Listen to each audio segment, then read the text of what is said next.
सातवें अध्याय का महत्तम। श्री नारायण जी बोले कि हे लक्ष्मी, अब सातवें अध्याय का महत्म सुनो।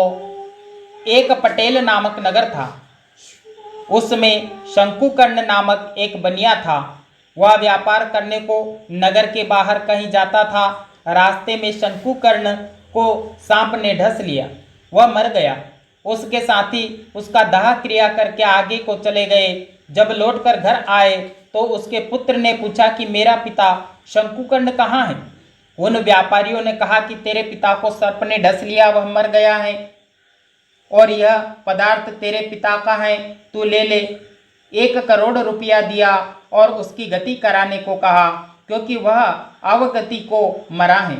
उस बालक ने अपने घर आकर ब्राह्मणों से पूछा कि सर्प के ढसे से मरे की गति कैसे करानी चाहिए।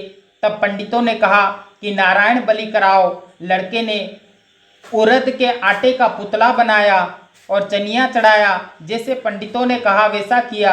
बड़ा यज्ञ किया, बहुत ब्राह्मण जिमाए, श्राद्ध पिंड दान कराया। बाकी द्रव्य जो रहा चारों भाइयों ने बांट लिया। एक पुत्र ने कहा कि जिस सर्प ने मेरे पिता को काटा था मैं उसे मारूंगा।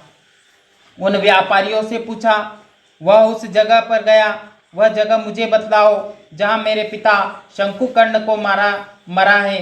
व्यापारियों ने कहा, चल वह हम तुझे बताते हैं। वहां ले जाकर खड़ा कर दिया। देखे तो वहां एक वामी है, जिसे कुदाली से वह खोदने लगा। जब छेद बड़ा हुआ तो वहां से एक सर्प निकला। कहा, तू कौन है, मेरा घर क्यों खोदता है। वह बालक ने कहा कि मैं शंकुकर्ण का पुत्र हूँ। जिस सर्प ने मेरे पिता को मारा है मैं उसे मारूंगा।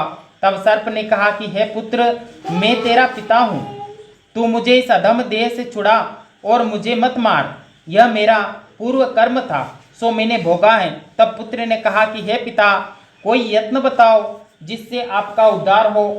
तब उस सर्प ने कहा कि हे पुत्र, किसी गीता पाठी ब्राह्मण को घर में भोजन कराओ और उसकी सेवा करो, उसके आशीर्वाद से मेरा कल्याण होगा। तब उस बालक ने अपने घर उस नगर में जितने गीता पाठी ब्राह्मण थे उन सबको बुलाकर श्री गीता जी के 7वें अध्याय का पाठ कराया और उनको भोजन करवाया।